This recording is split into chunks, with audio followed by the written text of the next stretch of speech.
నమస్కారం అమరావతి న్యూస్ కి స్వాగతం. ఈనాటి వార్తా విశేషాలు. రాజమహేంద్రవరంలోని చౌడేశ్వరి నగర్, స్వరూప్ నగర్ ప్రాంతాల్లో కల్తీ పాలు తాగి స్థానికులు అస్వస్థతకు గురవటం, కొందరు మరణించిన ఘటనపై ముఖ్యమంత్రి చంద్రబాబు నాయుడు తీవ్రంగా స్పందించారు.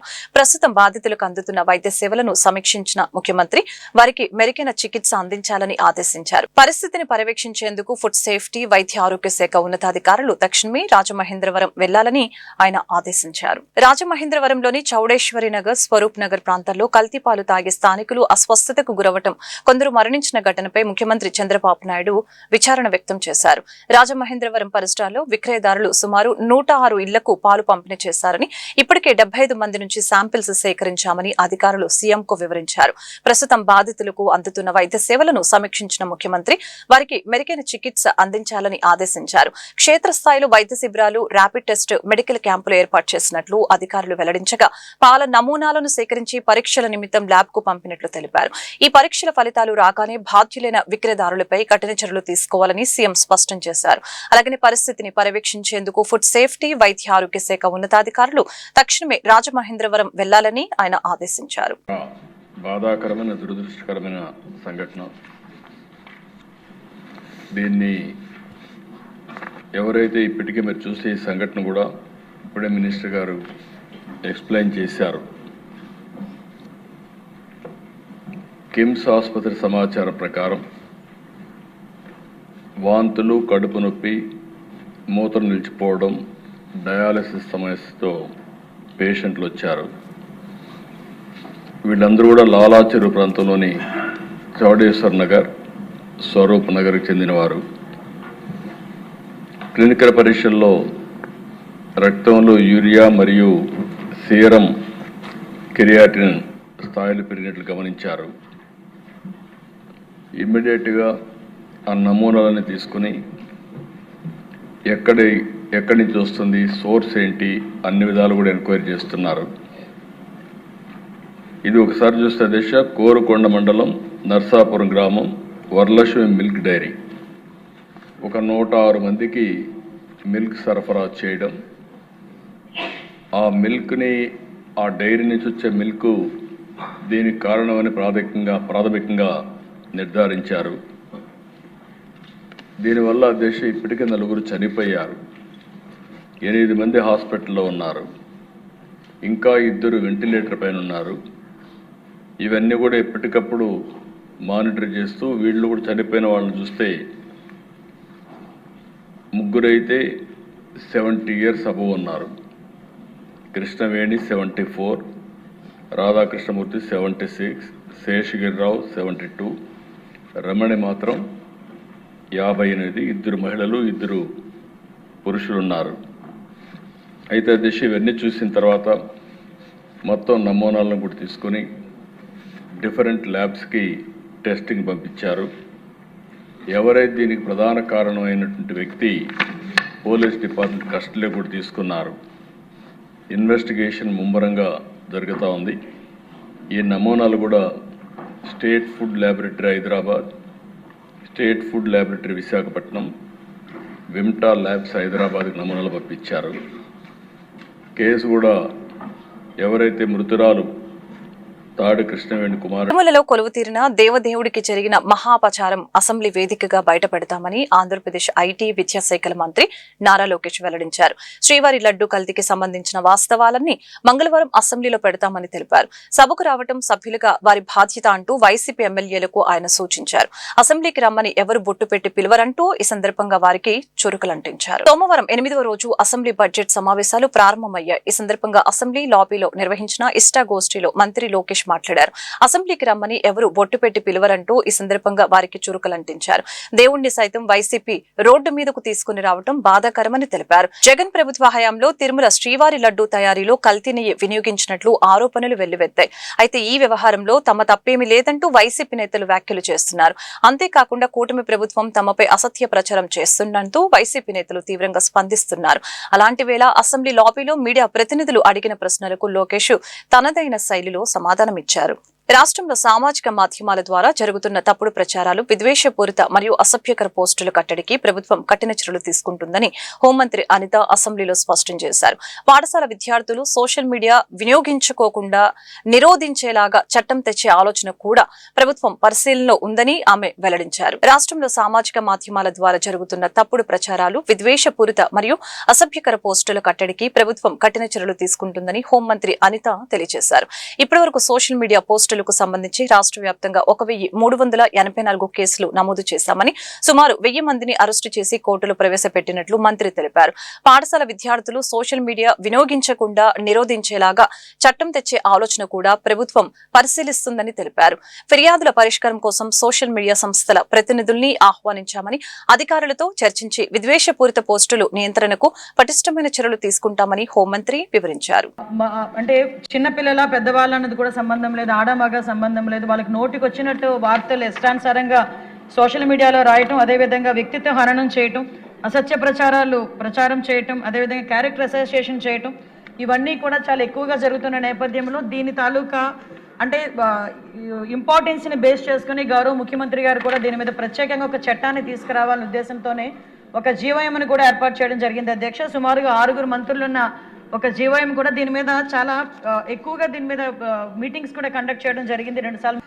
ఎలాగ మనం మరికట్టాలనే దాని మీద ఉన్న చట్టాలని ఇంకొంచెం స్ట్రెంథనింగ్ చేయడం ఒక ఎత్తు అయితే, ఈ చుట్టుపక్కల మనకి తమిళనాడు, కర్ణాటక, మిగతా రాష్ట్రాల్లో వీటి మీద ఎలాంటి చర్యలు ఉన్నాయి, అవే కాకుండా ఇప్పుడు ఆస్ట్రేలియా, మలేషియా, సింగపూర్, ఫ్రాన్స్ ఇలాంటి దేశాల్లో 16 సంవత్సరాల లోపు ఉన్న బాలబాలికలకు ఎవరైతే ఉన్నారో వాళ్ళందరికీ కూడా సోషల్ మీడియా బ్యాన్ చేసే పరిస్థితి కూడా కనిపించింది అధ్యక్ష.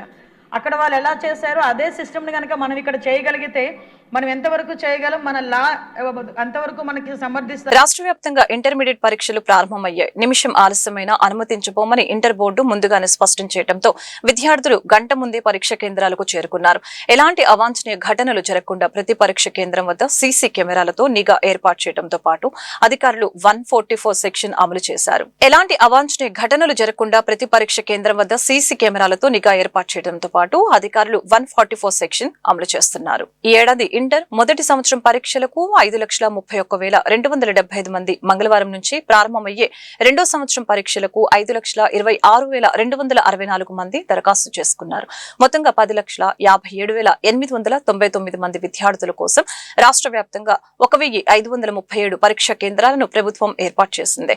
ఎలాంటి అవాంఛనీయ సంఘటనలు జరగకుండా పరీక్ష కేంద్రం వద్ద సీసీ కెమెరాలతో నిఘా ఏర్పాటు చేయడంతో పాటు 144 సెక్షన్ అమలు చేస్తున్నారు. అలాగే విద్యా సంవత్సరం నుంచి ఇంటర్ బోర్డు జవాబు పత్రాల్లో కొన్ని మార్పులు చేసింది. ఫస్ట్ ఇయర్ విద్యార్థులకు గణితం, ఫిజిక్స్, కెమిస్ట్రీ, ఎకనామిక్స్ వంటి కొన్ని ప్రధాన సబ్జెక్టులకు 23 పేజీల బుక్లెట్లను అందిస్తున్నారు. మిగిలిన సబ్జెక్టులకు సెకండ్ ఇయర్ విద్యార్థులకు 24 పేజీల బుక్లెట్ నిచ్చారు. అదనపు జవాబు పత్రాలు ఇవ్వరు. ఈ పరీక్షలు మార్చి 24వ తేదీ వరకు జరగనున్నాయి. మొబైల్ ఫోన్లు, స్మార్ట్ వాచ్ల నుంచి ఎలక్ట్రానిక్ పరికరాలను కేంద్రాల్లోకి అనుమతించబోమని అధికారులు స్పష్టం చేశారు. రాజమండ్రిలో కల్తీపాల ఘటనలో 4 మృతి చెందడం బాధాకరమని అన్నారు వైఎస్ఆర్సీపీ నేత మాజీ మంత్రి బొత్స సత్యనారాయణ. ఇది పూర్తిగా ప్రభుత్వ వైఫల్యం కారణంగా జరిగిన ఘటనేనని ఆయన ధ్వజమెత్తారు. ప్రభుత్వ మానిటరింగ్ లేనందునే ఈ ఘటన చోటు చేసుకుందని చెప్పారు. శాసన మండలి సమావేశంలో భాగంగా ఈ రోజు మీడియా పాయింట్ వద్ద ఆయన మాట్లాడారు. అవినీతి హెచ్చు మీరిపోవటమే ఈ కల్తీకి కారణమని మండిపడ్డారు. ఇది ప్రభుత్వ నిర్లక్ష్యం వలన జరిగిన హత్యలుగా భావిస్తున్నామని, పాలను కల్తీ చేసిన వారితో పాటు సంబంధిత అధికారులపై చర్యలు తీసుకోవాలని అన్నారు. ఈ ఘటనపై సమగ్ర దర్యాప్తు చేయాలని బొత్స డిమాండ్ చేశారు. 4 వ్యక్తులు చనిపోవడం, సుమారు ఒక 20 మంది వరకు కూడా హాస్పిటలైజ్ అవడం. ఇక్కడ వ్యక్తులను ఆపాదించడం కాదు, ప్రభుత్వం తాలూకు వైఫల్యం అని చెప్తాను. ఎందుకంటే ప్రభుత్వం రెగ్యులేటరీ లేకపోవడం వల్ల, మానిటరింగ్ లేకపోవడం వల్ల, ప్రభుత్వంలో అవినీతి పెచ్చిపెరిగిపోవడం వల్ల, అవినీతిపై దిగువ స్థాయిలో పెరిగిపోవడం వల్ల ఈ మరణాలు జరిగాయి. ఇది వాస్తవం. వ్యవస్థ ఈరోజు పట్టలేదు కదండి. కల్తీ సారాలను వచ్చి చనిపోయారంటే విన్నాము, కల్తీ పాలలో చనిపోయింది. ఈ మధ్యకాలంలో ఎక్కడైనా మనం ఉన్నామండి ఈ రాష్ట్రంలో? అంటే ఎంత విచ్చలవిడిగా ఈ రాష్ట్రంలో కల్తీలు అనేవి జరుగుతున్నాయో ఈ ప్రభుత్వం వచ్చిన తర్వాత. ఎందుకంటే ప్రభుత్వంలో పాలన గాలికి వదిలేశారు. తీవ్రంగా మా ఆక్షేపం తెలియజేస్తున్నాం. ప్రభుత్వ వైఫల్యాన్ని, ఇదంతా కూడా ప్రభుత్వ వైఫల్యం. డైరెక్ట్ గా చెప్పాలంటే ప్రభుత్వం నిర్లక్ష్యం వల్ల జరిగిన ప్రభుత్వ హత్యల లక్ష్యం.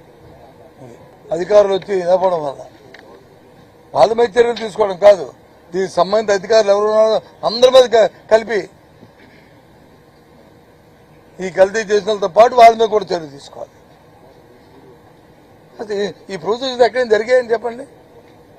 ఎంతసేపు ఎవరి మీద రాజకీయ పార్టీలు ఆలోచన చేస్తే ఎవరైనా ప్రతిపక్షంగా వాళ్ళని తీసుకొచ్చి పోలీస్ స్టేషన్ పెట్టి వాళ్ళు హింసించి వాళ్ళు అవమానపరిచి వాళ్ళ మీద చూస్తున్నారు తప్ప పాలన వైఫల్యంలో వస్తే దానివల్ల ఇబ్బందులు వస్తే దాని మీద ఎప్పుడు చర్యలు తీసుకుంటున్నారు. వెలగపూడి అసెంబ్లీలో జరుగుతున్న బడ్జెట్ సమావేశంలో బీసీ సంక్షేమంపై జరిగిన చర్చలో గుంటూరు పశ్చిమ నియోజకవర్గ ఎమ్మెల్యే గల్లా మాధవి మాట్లాడారు. గుంటూరు పశ్చిమ నియోజకవర్గంలో బీసీలు అధికంగా ఉన్న నేపథ్యంలో గత ప్రభుత్వ నిర్లక్ష్యానికి గురైన బీసీ భవన నిర్మాణాన్ని ఈ బడ్జెట్ లోనే వేగవంతంగా ప్రారంభించాలని ఎమ్మెల్యే గల్లా మాధవి కోరారు. బీసీల ఆర్థిక సామాజిక పురోగతికి ప్రభుత్వం ప్రత్యేక ప్రాధాన్యత ఇస్తుందని పేర్కొంటూ ఆదరణ 3.0 కింద అధిక మొత్తంలో నిధులు కేటాయింపులు చేయడం అభినందనీయమని అన్నారు. బీసీ భవనాలు కేవలం నిర్మాణాలు కాదని అవి ఆయా వర్గాల ఆత్మగౌరవానికి, సామాజిక వికాసానికి ప్రతీకలని తెలిపారు.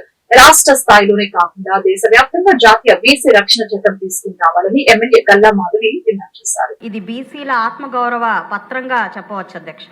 గతంలో ఎన్నడూ లేని విధంగా 51,021 కోట్లు బీసీ సంక్షేమం కోసం కేటాయింపు కూటమి ప్రభుత్వం బీసీల పట్ల చూపిస్తున్న నిబద్ధతకు నిదర్శనంగా నిలుస్తుంది అధ్యక్ష. తనకు తానే పోటీ అనే విధంగా 2025-26 కేటాయింపుకి రెట్టింపుగా కేవలం సంక్షేమానికి మాత్రమే కాక బీసీల నైపుణ్యాన్ని పెంపొందించే విధంగా, బీసీలు ఆర్థికంగా బలపడే విధంగా మరియు వారి పురోగతికి ఊతాన్నిచ్చే మౌలిక వసతులపై కూడా దృష్టి పెట్టి కృషి చేయడం ఎంతో సంతోషదాయకం అధ్యక్ష. ప్రత్యేక ఆకర్షణగా ఆదరణ 3.0 కింద 1000 కోట్లు కేటాయించడం, ఉచిత కరెంటు కింద 600 కోట్లు కేటాయించడం, బీసీ హాస్టల్స్ పురోగతికి దాదాపుగా 300 కోట్లు కేటాయించడం, ఎన్టీఆర్ విదేశీ విద్యాధరణ కింద ఏకముక్తంగా అత్యధికంగా కేటాయింపుగా 3,838 కోట్లు కేటాయించడం ఎంతో అభినందనీయం అధ్యక్ష. మొదటి నుంచి గౌరవ చంద్రబాబు నాయుడు గారు బీసీల అభివృద్ధికి ఎన్నో పథకాలు, విధానాలు చేపట్టడం జరిగింది అధ్యక్ష. కేవలం ఓట్ల కోసమే నిమ్న కులాలపై కపట ప్రేమ చూపిన గత ప్రభుత్వం బీసీల, ఎస్సీల, ఓసీల అని కాక కేవలం 2 సీల కోసం కృషి చేసింది అధ్యక్ష. C for cash, C for chair అనే నినాదంతో ముందుకు వెళ్ళింది మనందరం చూసాం అధ్యక్ష.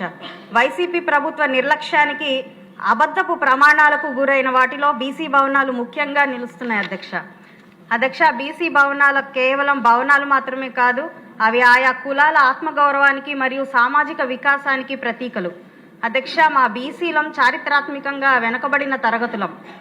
తద్వారా సొంతంగా సమావేశాలు నిర్వహించుకోవడానికి సరైన వేదికలు లేని పరిస్థితి, శుభకార్యాలు తక్కువ ఖర్చుతో చేసుకునే లేని పరిస్థితి, అదేవిధంగా పోటీ పరీక్షలకు సిద్ధమయ్యే పేద బీసీ విద్యార్థుల శిక్షణ సెంటర్లు, లైబ్రరీలు లేని పరిస్థితి, కుల వృత్తులను ఆధునీకరించడానికి లేదా మహిళలకు ఉపాధి మార్గాల్లో శిక్షణ ఇవ్వడానికి ఏ సరైన సదుపాయాలు లేని పరిస్థితి, కుల సమస్యల గురించి చర్చించడానికి, ప్రభుత్వ పథకాలపై అవగాహన కల్పించడానికి మరియు సమిష్టి నిర్ణయాలు తీసుకోవడానికి ఒక ఉమ్మడి వేదిక లేని పరిస్థితి అధ్యక్ష. మీ ముందు ఉంచిన ఈ పరిస్థితులన్నిటికీ ఏకైక పరిష్కారం ఒక బీసీ భవన్ ద్వారా లభిస్తుంది అధ్యక్ష. జిల్లా హెడ్ క్వార్టర్గా ఉన్న మా గుంటూరు పశ్చిమ మరియు బీసీలు అధికంగా ఉన్న మా పశ్చిమ నియోజకవర్గంలోనే మన ప్రభుత్వ హయాంలో శంకుస్థాపన చేసి గత పాలకుల నిర్లక్ష్యానికి గురైన ఈ బీసీ భవన నిర్మాణాన్ని ఈ బడ్జెట్ లోనే ప్రజా సమస్యల పరిష్కార వేదిక స్పందన కార్యక్రమం గుంటూరు జిల్లా కలెక్టరేట్ ప్రాంగణంలోని ఎస్ఆర్ శంకరన్ కాన్ఫరెన్స్ హాల్లో సోమవారం జరిగింది. ఈ సందర్భంగా జిల్లా నలుమూలల నుంచి వచ్చిన బాధితులు తమ సమస్యల్ని పరిష్కరించాలని కోరుతూ జిల్లా collector Thameem Ansariya, joint collector Ashutosh శ్రీవాత్సవకు విజ్ఞాపన పత్రాలు అందజేశారు. ఆయా సమస్యల్ని సకాలంలో పరిష్కరించాలని సంబంధిత అధికారుల్ని ఆదేశించారు. ఈ సందర్భంగా సిపిఐ, ఏఐటియుసి, రైతు సంఘం నాయకులు మీడియాతో మాట్లాడుతూ ఆయా రంగాల్లో నెలకొన్న సమస్యల్ని తక్షణమే పరిష్కరించాలని డిమాండ్ చేశారు. సిపిఐ గుంటూరు నగర కార్యదర్శి ఈరోజు గుంటూరు జిల్లా కలెక్టర్ కార్యాలయంలో ఉన్నటువంటి ప్రజా సమస్యల పరిష్కార వేదికలో సిపిఐగా వినతిపత్రం అందించడం జరిగింది. ఈరోజు మన గుంటూరు నగరంలో ఉన్నటువంటి అనేక సమస్యలు, ప్రధానంగా కుక్కల బెడద కూడా ఒకటి. మనం చూసాం గతంలో ఒక సంవత్సరాల క్రితం ఒక 3 సంవత్సరాల బాలుని కుక్క కాటు వల్ల అతను చనిపోవడం. అదేవిధంగా 2 రోజుల క్రితం నల్లజరువు ప్రాంతంలో ఒక 6 సంవత్సరాల పిల్లవాడిని 10 కుక్కలు దాడి చేయడం వల్ల తీవ్రంగా గాయపడి జీజీహెచ్లో ఈరోజు చికిత్స పొందుతూ ఉన్నాడు. దానిపైన గతంలోనే అనేక మార్లు గుంటూరు కమిషనర్ గారికి, ప్రజాప్రతినిధి దృష్టికి కూడా ఈ సమస్యను తీసుకొని పోయాం. కానీ ఏమాత్రం కూడా పరిష్కారం వైపుగా వాళ్ళు అడుగులు వేయడం లేదు. అది కాకుండా మరొకటి చెప్తా ఉన్నారు అధికారులు, మా పైన బ్లూ క్రాస్ లాంటి ఇతర స్వతంత్ర సంస్థల పేరుతో కేసులు వేస్తూ ఉన్నారు, కోడజోడు తిప్పుతూ ఉన్నారని చెప్పేసి వాళ్ళు చెప్తా ఉన్నారు. మీరు ఒకటి ఆలోచించండి. సిపిఐగా ఒకటి అడుగుతా ఉన్నాం. ఈరోజు ఈ గుంటూరు నగరంలో, అదేవిధంగా ఈ రాష్ట్రంలో కానీ మనిషి ప్రాణం ముఖ్యమా, కుక్క ప్రాణం ముఖ్యమని చెప్పి మేము అడుగుతా ఉన్నాం. అదేవిధంగా ఎవరైతే కేసులు వేస్తూ ఉన్నారో, ఎవరైతే ప్రభుత్వ ఉద్యోగులకు సంబంధించి వాళ్ళ విధులకు ఆటంకం కల్పిస్తూ ఉన్నారో, వాళ్ళపైన కూడా సిపిఐగా పోరాటానికి సిద్ధంగా అవుతామని చెప్పేసి తెలియజేస్తా ఉన్నాం. ఈ గుంటూరు నగరంలో కుక్కల దాడి వల్ల ప్రతిరోజు కూడా ప్రజలు హాస్పిటల్ పాలవుతూ ఉన్నారు. రోడ్లపైన వెహికల్స్లో వెళ్తూ ఉంటే కుక్కలు అడ్డుపడడం వల్ల గాయాల పాలై అనేక మంది గాయాల పాలవుతూ ఉన్నారు. అదేవిధంగా కుక్కలకు సంబంధించినటువంటి సమస్య చూడడానికి చాలా చిన్నగా ఉన్నా అది సాధారణమైన సమస్య కాదు. ఈ గుంటూరు నగరంలో ప్రజలు తీవ్రంగా ఇబ్బంది పడుతూ ఉన్నారు. చిన్నపిల్లలు, పసిపిల్లలు, స్కూల్కి వెళ్ళేటువంటి పిల్లల పైన దాడులు చేస్తూ ఉన్నాయి, వృద్ధుల పైన దాడి చేస్తూ ఉన్నాయి. ఇది చూడడానికి చిన్న సమస్యగా ఉన్నది, చాలా పెద్దమైన సమస్య. సిపిఐగా ఆ సమస్య పైన రాబోయే రోజుల్లో పోరాటం చేస్తామని చెప్పేసి తెలియజేస్తా ఉన్నాం. మేము ఒకటే చెప్తా ఉన్నాం, ఎక్కడ కూడా మేము కుక్కల్ని చంపమని చెప్పడం లేదు, వాటిని శిక్షించమని చెప్పడం లేదు. మేము వాటిని తీసుకొని పోయి జాతీయ భవన నిర్మాణ కార్మిక సంఘం పిలుపు మేరకు ఈరోజు రాష్ట్రం అంతా కూడా మరి అర్జీలు జిల్లా కలెక్టర్ దగ్గర ఇవ్వడం జరుగుతూ ఉంది. మరి రాష్ట్రంలో భవన నిర్మాణ సంక్షేమ బోర్డు మరి మూలనబడి ఇప్పటికీ 6 సంవత్సరాలు నిలిపోయి ఉంది. అయితే ప్రత్యామ్నాయంగా మేము అధికారంలోకి వచ్చిన తర్వాత కూటమి ప్రభుత్వం మేము సంక్షేమ బోర్డు పెడతామని చెప్పారు. అయితే మొన్న సమీక్ష జరిపి సంక్షేమ బోర్డు ప్రారంభిస్తామని చెప్పడాన్ని మేము కూడా స్వాగతిస్తూ ఉన్నాం. అయితే యాక్సిడెంటల్ బెనిఫిట్ మేము ఇవ్వమని, దాంతోపాటు గతంలో ఏదైతే 46,000 క్లెయిమ్లు పెండింగ్లో ఉన్నాయో ఆ పెండింగ్ క్లెయిమ్లు మేము ఇవ్వమని చెప్తూ ఉన్నారు. కానీ మేమైతే భవన నిర్మాణ కార్మిక సంఘం ఏఐటీసీ మరి అధ్యక్షులుగా ముప్పవరపు సత్యనారాయణ గారు నేను డిమాండ్ చేస్తూ ఉన్నాను. మన పక్క రాష్ట్రమైన తెలుగు రాష్ట్రంలో మరి తెలంగాణలో మరి కార్మికుడు యాక్సిడెంటల్గా చనిపోతే, అంటే ప్రమాదవశాత్తు మరణిస్తే అతనికి 10 లక్షల రూపాయలు ఇస్తూ ఉన్నారు. సహజ మరణం చెందితే 5 లక్షల రూపాయలు ఇస్తూ ఉన్నారు. అలాగే మరి ఒక భార్య ప్రసవానికి, కుమార్తె ప్రసవాలకు కూడా 50,000 రూపాయలు ఇస్తూ ఉన్నారు. అలాగే పెళ్లి కానుకగా 1,00,000 రూపాయలు ఇస్తూ ఉన్నారు. కాబట్టి మన రాష్ట్రంలో కూడా తెలంగాణ ఏవివి ప్రసాద్, ప్రధాన కార్యదర్శి, ఆంధ్రప్రదేశ్ రైతు సంఘం. రాష్ట్రంలో ఈ నెల 14వ తారీఖున ఆర్థిక శాఖ మంత్రి పయ్యావుల కేశవ్ గారు బడ్జెట్ ప్రవేశపెట్టారు. ఈ బడ్జెట్ దాదాపు 3,32,00,000 రూపాయలు బడ్జెట్ ప్రవేశపెట్టినటువంటి పరిస్థితి మనం చూసాం. అయితే 162% మంది ఆధారపడినటువంటి వ్యవసాయ అనుబంధ రంగాలకు కేవలం 53,000 కోట్లు మాత్రమే బడ్జెట్లో ప్రతిపాదించారు. గత సంవత్సరం పెట్టినటువంటి బడ్జెట్ను కూడా పూర్తి స్థాయిలో వాడినటువంటి, ఖర్చు చేసినటువంటి పరిస్థితి లేదు. గత సంవత్సరం ఏ పంటకి కూడా మిర్చి మొదలుకొని, పత్తి మొదలుకొని, శనగలు మొదలుకొని వీటన్నిటినీ కూడా మరి సరైనటువంటి ధరకి అమ్ముకోలేక రైతులు, వ్యవసాయ రంగం పూర్తిగా చిన్నాభిన్నం అయిపోయినటువంటి పరిస్థితి మనం చూసాం. మళ్ళీ ఈ సంవత్సరం అదే పరిస్థితి కొనసాగుతూ ఉంది. బడ్జెట్లో కౌలు రైతులకి నిధులు లేవు. అదేవిధంగా రైతు 1 లక్షల ఎకరాలకు మిర్చి పంట వేసాము. 4 సంవత్సరాల నుంచి తామర పురుగు ఏర్పాటయ్యింది. మిర్చి అధికంగా పంట లేక కొన్నాళ్ళు ఇబ్బంది పడ్డాం. పంట తగ్గిన వల్ల రేటు పెరిగింది. రైతులు కూడా ఈ పంట వేసే పరిస్థితుల్లో కూడా లేకపోయింది. శాస్త్రవేత్తలు, సైంటిస్టులు కూడా ఇంతవరకు దానికి తామర పురుగుకు మందు కనిపెట్టాల. సరైన సూచనలు, సలహాలు ఇవ్వాలి. ఇరిగేషన్ డిపార్ట్మెంటు పూర్తిగా శిథిలావస్థలో ఉంది. ఆ గుంటూరు ఛానల్, అజిలేవల్ ఛానల్ నల్ల డ్రై అయింది, పూర్తిగా పూడిపోయింది. వాటి మీద కూడా తక్షణమే ఇరిగేషన్ కూడా నిధులు కేటాయించి ఏర్పాటు చేయాలి. స్వామినాథన్ కమిషన్ అమలు జరపాలి. కౌలుదారులు కార్డులు ఇచ్చి రుణాలు ఇవ్వాలి.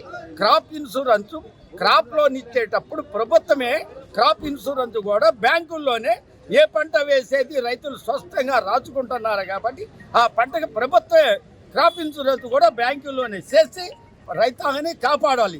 అన్ని పంటలు కూడా రేట్లు లేక దిక్కు దోసని పరిస్థితులు ఉన్నారు. భూములు తెచ్చే పరిస్థితి కూడా రైతాంగాలు గుంటూరు చంద్రమౌళి నగర్ 5వ లైన్ మెయిన్ రోడ్ లో ఉన్న Bismillah the house of biryani and kebabs నుండి నూతన మొగలై హలీం పాయింట్ ఘనంగా ప్రారంభమైంది. ఈ ప్రారంభోత్సవ కార్యక్రమంలో గుంటూరు తూర్పు ఎమ్మెల్యే మహమ్మద్ నజీర్, వేమూరు ఎమ్మెల్యే నక్కా ఆనంద్ బాబు, గుంటూరు వ్యవసాయ మార్కెట్ యార్డు చైర్మన్ కుర్ర అపార, భాష్యం విద్యా సంస్థల అధినేత భాష్యం రామకృష్ణ, గుంటూరు నగర deputy mayor Shaik Sajida, TDP corporator Vemulapalli Sriram Prasad పాల్గొన్నారు. ఈ సందర్భంగా వారు మీడియాతో మాట్లాడుతూ హలీం రుచుల గురించి వివరించారు. పవిత్ర రంజాన్ మాసంలో లభించే హలీం కు ప్రత్యేక విశిష్టత ఉందని వివరించారు. నగరంగా ఉన్నటువంటి గుంటూరు ప్రాంతంలో భోజన ప్రియులందరూ కూడా హైదరాబాద్ నగరానికి వెళ్ళి భోజనం చేయాల్సినటువంటి పరిస్థితులు గత కొన్ని సంవత్సరాల నుంచి ఉన్నాయి. కానీ గుంటూరు నగర ప్రజలకు గుంటూరు మిర్చి ఎంత ఫేమసో గుంటూరు బిస్మిల్లాకు సంబంధించినటువంటి బిర్యానీ కూడా అంతే ఫేమస్ అయి ఈ ప్రాంతంలోనే కాకుండా రాష్ట్ర వ్యాప్తంగా అనేక మంది గుంటూరు నగరానికి విచ్చేసి బిస్మిల్లా బిర్యానీలో బిర్యానీ తినకుండా వెళ్ళేటువంటి పరిస్థితులు ఉంటాయి. అటువంటి బిర్యానీ ప్యాలెస్ వాళ్ళు ఈరోజు కొత్తగా ఇరానియన్ హలీంని ఇంట్రడ్యూస్ చేస్తూ గుంటూరు మార్కెట్లో, అంతేకాకుండా ఎప్పుడు కూడా గుంటూరు ప్రాంత ప్రజలకు తెలియనటువంటి అనేక ఫుడ్ ఐటమ్స్తో పాటు లెబనీస్, మొగలై, అలాగే అరేబియన్ ఐటమ్స్తో కొత్త డిషెస్ని తీసుకొని వచ్చి గుంటూరు ప్రఖ్యాతిని మరింత పెంచేటువంటి దిశగా బిస్మిల్లా బిర్యానీ పాయింట్ వాళ్ళు ఈ అరేంజ్మెంట్స్ చేసుకోవడం, రెసిపీస్ని తయారు చేయడం జరుగుతూ ఉంది. తప్పకుండా నగర ప్రజలతో పాటు భోజన ప్రియులందరూ కూడా, ఫుడ్ లవర్స్ అందరూ కూడా ఈ రెస్టారెంట్కి విచ్చేసి రఫీ గారిని అలాగే సతీష్ గారు రఫీ అదేవిధంగా సతీష్ వీరిద్దరి కాంబినేషన్లో ఈ హోటల్ బ్రహ్మాండంగా సాగుతూ ఉంది. దీనిలో ఉండేటటువంటి రుచులు ఇవాళ రంజాన్ మాసం ప్రారంభమైంది. ముస్లిం సోదరులు మాత్రమే కాకుండా మిగిలిన వాళ్ళకు కూడా అందరికీ వీరు అందిస్తున్నటువంటి హలీం కానీ ఇతర నాన్ వెజ్ వంటకాలు కానీ ఎంతో రుచికరంగా ఉన్నాయి. ఖచ్చితంగా ఇది ప్రజలందరూ కూడా ఆస్వాదిస్తూ ఉన్నారు ఈ రుచుల్ని. కబాబ్ పాయింట్ కానీ, కబాబ్ హౌస్ నిర్వహణ కానీ, బిర్యానీ కానీ, అదేవిధంగా హలీం ఈ రంజాన్ మాసంలో వీరు అందించేటటువంటి హలీం అనేది నేను దాదాపు 15-20 సంవత్సరాలైంది. నేను ఈరోజు టేస్ట్ చూడమంటే టేస్ట్ చేస్తే నిజంగా రోజు తెప్పించుకునే ఆ జిహ్వ చాపల్యం అనేది ఖచ్చితంగా చూడగానే వచ్చింది నాకు. తినగానే అంత ఇంట్రెస్ట్గా ఉంది. బ్రహ్మాండమైనటువంటి రుచులు అందిస్తూ ఉన్నందుకు వారిని హృదయపూర్వకంగా అభినందిస్తూ ఖచ్చితంగా ఈ వ్యాపారం అనేది దినదినాభివృద్ధి చెందాలి, మంచి పేరు ప్రతిష్టలు తెచ్చుకోవాలని చెప్పి. కొత్తగా తెలియాల్సిందే లేదు. అద్భుతమైన మటన్ దమ్ బిర్యానీ దొరుకుతుంది, మంచి నాన్ వెజ్ స్నాక్స్ ఉంటాయి. ఇక్కడ మంచి కబాబ్స్ కూడా చాలా టేస్టీగా ఉంటాయి. ఈ బిస్మిల్లా పంటలు ఇంకా అభివృద్ధి చెందాలని కోరుకుంటున్నాను. కాపుల సహకారంతో ముఖ్యమంత్రి అయినప్పటికీ అదే కాపుల మీద చంద్రబాబు పదే దాడులు చేస్తున్నారని ముద్రగడ పద్మనాభం అన్నారు. మా కుటుంబ సభ్యుల మీద జరిగిన దాడి మీ కుటుంబ సభ్యుల మీద జరిగితే ఎలా ఉంటుందో ఒక్కసారి ఆలోచించండి అని అన్నారు. తిరుమల లడ్డు విషయంలో ఇప్పటికైనా అసత్య ప్రచారం ఆపి శ్రీవారి భక్తులకు క్షమాపణ చెప్పాలని డిమాండ్ చేశారు. ఈ మేరకు సోమవారం మాజీ మంత్రి మేరుగ నాగార్జున, మాజీ స్పీకర్ తమ్మినేని సీతారాంతో కలిసి మాజీ మంత్రి అంబటి రాంబాబును, ఆయన కుటుంబ సభ్యులను పరామర్శించారు. అంబటి రాంబాబు ఆయన కుమార్తె మౌనికకు ప్రజల్లో మంచి ఆదరణ ఉందని తెలిపారు. భవిష్యత్తులో మమతా బెనర్జీ లాగా రాజకీయాల్లో ఉన్నత శిఖరాలకు చేరుకుంటారని స్పష్టం చేశారు. అదేవిధంగా పరిపాలన చేయమని, కూటమికి అధికారం ఇస్తే ప్రతిపక్ష నాయకులపై అక్రమ కేసులు పెట్టడమే లక్ష్యంగా పనిచేస్తున్నారని తమ్మినేని పేర్కొన్నారు. కక్ష సాధింపు చర్యలకు వెంటనే స్వస్తి పలకాలని హితో పలికారు. లేని పక్షంలో భవిష్యత్తులో తగిన మూల్యం చెల్లించుకోవాల్సి వస్తుందని హెచ్చరించారు. రెడ్ బుక్ రాజ్యాంగం అమలు చేస్తున్న కారణంగా రాష్ట్రంలో శాంతి భద్రతలు పూర్తిగా క్షీణించాయని నాగార్జున అన్నారు. ఇలాంటి తరుణంలో వైసీపీ మళ్లీ అధికారంలోకి రావాల్సిన ఆవశ్యకత ఎంతైనా ఉందని తెలిపారు. పెద్దపులి గారి కుమార్తె ఫైర్ బ్రాండ్ పలకరించడానికి, వారికి దీవెనలు ఇవ్వడానికి వచ్చానండి. భవిష్యత్తులో బెంగాల్ ముఖ్యమంత్రి గౌరవనీయులు మమతా బెనర్జీ గారి స్థాయికి వెళ్ళాలని ఆ పాపకు చెప్పడం జరిగిందండి. ఆ పాపకు మీ అందరూ కూడా ఆశీస్సులు ఇవ్వాలని నేను కోరుకుంటా ఉన్నాను. చాలా బాధాకరం, ముఖ్యమంత్రి గారు మాజీ మంత్రుల ఇళ్ల మీద దాడి చేయించడం అన్నది చాలా సిగ్గుసేటుగా ఉందండి. బహుశా దేశంలో ఎక్కడా కూడా ఇటువంటి దాడులు ఉండవండి. 2 దఫాలు కాపులు సహకారంతో 2 సార్లు ముఖ్యమంత్రి అయ్యారు. 2 సార్లు కూడా కాపుల్ని టార్గెట్ చేసి అవమానం పాలు చేస్తూ ఉన్నారు. అంటే బానిసలుగా బతకాలని వారి అభిప్రాయం అనుకుంటానండి. ముందుసారి అయితే రాంబాబు గారి లాగా నన్ను, నా భార్యని, నా కోడలని, కొడుకుని కూడా నీచాతి నీచంగా కొట్టించడం, తిట్టించడం, లంజా రావే, జుట్టు మెలిదిప్పి తన్నించడం పోలీసుల చేత వారి విజయంకే విడిచిపెడుతున్నాను. నేను చాలా స్పష్టంగా చెప్పదలుచుకున్నాను, ఈ విధమైనటువంటి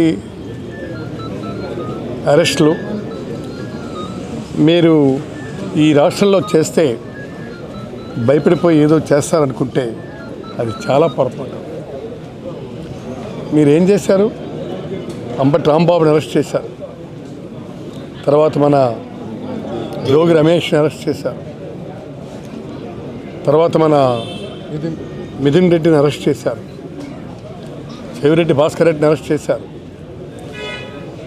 మరి అరెస్టే చేయలేదు కానీ మహిళ అయినటువంటి విడుదల రజనీ గారిని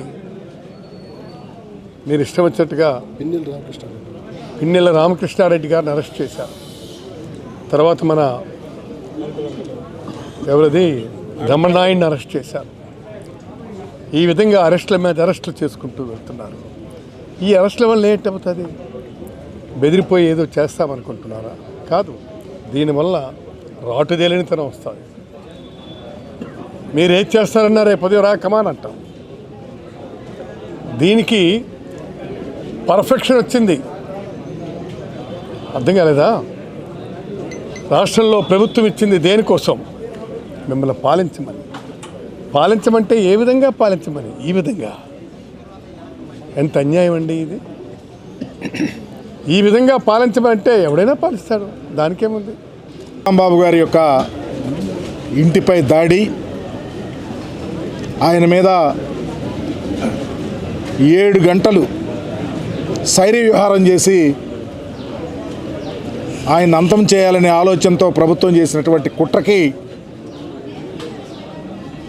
చెరపకురా చెడిదవు రాంబాబు గారిని చెడగొట్టాలని చూశారు. చివరికి రాష్ట్రంలో తెలుగుదేశం పార్టీ, చంద్రబాబు నాయుడు చెడిపోయే పరిస్థితి వచ్చింది.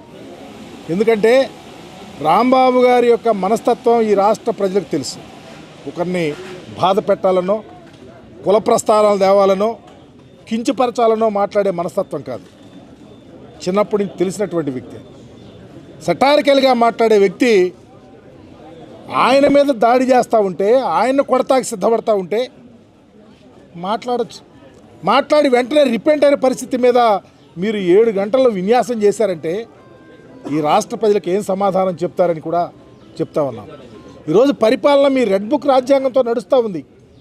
అకౌంటబిలిటీ లేని పరిపాలన జరుగుతూ ఉంది. ఈరోజు ముద్రగల పద్మనాభం లాంటి పెద్ద మనుషులు ఈ రాష్ట్ర చరిత్రలో అతనికి ఒక అధ్యాయం అనేది ఉంది.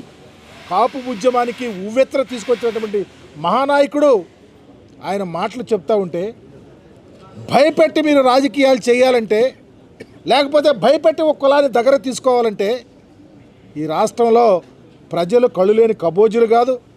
రాంబాబు గారి లాంటి ఉన్నత ఆశయాలు కలిగిన రాజకీయ నాయకుడి మీద దాడి చేయటం అమానుషంగా భావిస్తూ గుంటూరు నగరంలో వీధి కుక్కలకు anti birth control, anti rabies vaccination కోసం సెంటర్ నిర్మాణ పనుల్ని వేగంగా చేపట్టాలని, ఇప్పటికే ఏజెన్సీకి వర్క్ ఆర్డర్ కూడా ఇచ్చినందున పనుల్లో జాప్యం జరగడానికి వీలు లేదని నగర commissioner K Mayur Ashok engineering అధికారులను ఆదేశించారు.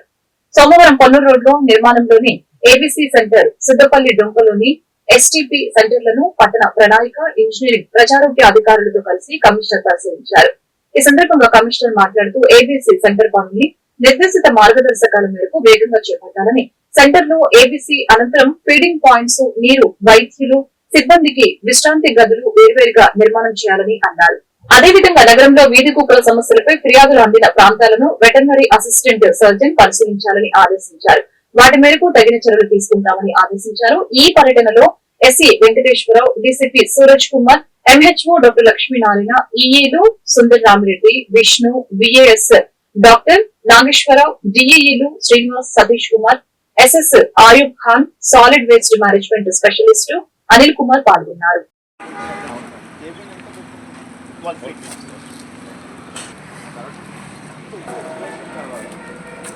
ఇక్కడ జిఎస్టీ పెట్టాలా, దాన్ని కలుపుకొని దాని గ్యాప్లో కనిపిస్తుంది కదా అంటున్నా నేను. దీని మీద సీటు పెట్టేయమంటారా అంటున్నా. ఇంతవరకు ఏమండి ఇటు పక్క సీటు పెడతారండి, అటు సీటు పెట్టేసుకొని ఇటు పక్క అటు పక్క తీసి పెట్టుకుంటాం. ఏదో సెపరేట్